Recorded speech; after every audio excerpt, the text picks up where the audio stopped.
اعوذ باللہ السمیع العلیم من الشیطان الرجیم من ہمزہ ونفخہ ونفثہ۔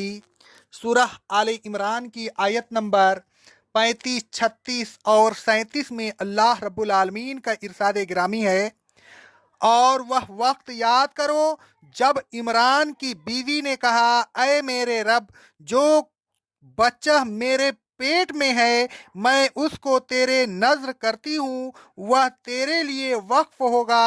اے میرے رب، اس زندگی کو میری طرف سے قبول فرما، بے شک تو بڑا سننے والا ہے اور جاننے والا ہے۔ پھر جب وضع حمل کا وقت آیا تو ان کے یہاں لڑکی پیدا ہوئی، کہنے لگی، اے میرے رب، میرے یہاں تو لڑکی پیدا ہوئی اور اللہ کو تو اچھی طرح معلوم تھا جو کچھ ان کے یہاں پیدا ہوا تھا۔ اے میرے رب، وہ لڑکا جس کی میں نے نیت کی تھی اس لڑکی جیسا نہ ہوتا، وہ جو کچھ دین کی خدمت کرتا یہ لڑکی نہیں کر سکتی۔ بہرحال میں نے اس کا نام مریم رکھ دیا ہے، اور میں اس کو اور اس کی اولاد کو شیطان مردود کے فتنے سے بچانے کے لیے تیرے پناہ میں دیتی ہوں۔ الغرض مریم کے رب نے مریم کو اچھی طرح سے قبول فرما لیا اور بڑی اچھی طرح سے ان کی پرورش کی، اور زکریہ علیہ السلام کو اس کا کفیل بنا دیا۔ زکریہ علیہ السلام جب کبھی عبادت خانہ میں ان کے پاس جاتے تو ان کے پاس کھانے کی چیزیں دیکھتے۔ ایک دن زکریہ نے پوچھا، اے مریم، یہ کھانے کی چیزیں تمہارے پاس کہاں سے آتی ہیں؟ مریم نے کہا، اللہ کے پاس سے، بے شک اللہ تبارک و تعالی جس کو چاہتا ہے بے حساب رزق دیتا ہے۔ اوپر کی آیت میں اللہ تبارک و تعالیٰ نے بتایا تھا کہ اللہ تبارک و تعالیٰ نے لوگوں کی ہدایت اور امانت کے لیے ابراہیم علیہ السلام کے خاندان سے عمران کے خاندان کو منتخب فرمایا۔ آیات زیر تفسیر سے معلوم ہوتا ہے کہ عمران علیہ السلام کے نانا تھے۔ اللہ تبارک و تعالیٰ نے آل عمران میں سے عیسیٰ علیہ السلام کو لوگوں کی رہنمائی کے لیے منتخب فرمایا۔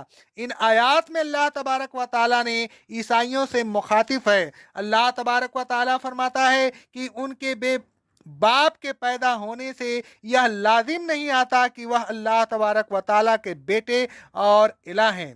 عیسائیوں نے عیسیٰ علیہ السلام کو ان کے اصل مرتبہ سے بڑھا کر الوہیت کا درجہ دے دیا، حالانکہ ان کا اصل درجہ اور مرتبہ تو ان کی نبوت ہے۔ عیسیٰ علیہ السلام کی اصل فضیلت تو یہ ہے کہ اللہ تبارک و تعالیٰ نے تمام لوگوں میں سے ان کو اپنی رسالت کے لیے منتخب فرمایا، اور یہ منتخب فرمانا بالکل ایسا ہی ہے جیسے آدم علیہ السلام، نوح علیہ السلام اور آل ابراہیم علیہ السلام کو منتخب فرمانا۔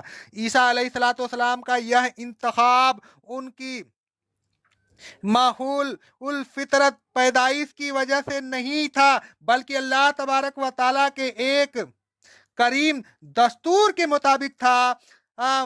مافوق الفطرت پیدائش کی وجہ سے جب نبوت کا درجہ نہیں ملتا تو الوہیت کا درجہ کیسے مل جائے گا؟ عیسائیوں نے غلطی کی جو عیسیٰ علیہ السلام کو ان کی معقول الفطرت پیدائش کی وجہ سے الہ بنا لیا۔ اس تمہید کے بعد اللہ تبارک و تعالیٰ نے عیسیٰ علیہ السلام اور ان کی والدہ حضرت مریم علیہ السلام کی پیدائش کا ذکر فرمایا۔ اللہ تبارک و تعالیٰ نے فرمایا، اذ قالت امرأۃ عمران رب انی نذرت لک ما فی بطنی محررا فتقبل منی۔ وہ وقت یاد کرو جب جوزہ عمران حاملہ ہوئی تو انہوں نے کہا، اے میرے رب، میرے پیٹ میں جو بچہ ہے میں اس کو تیرے نذر کرتی ہوں، وہ زندگی بھر تیرے کاموں کے لیے وقف ہوگا۔ اے میرے رب، میری اس نظر کو مجھ سے قبول فرما، انکا انت السمیع العلیم، بے شک تو میری اس عاجزانہ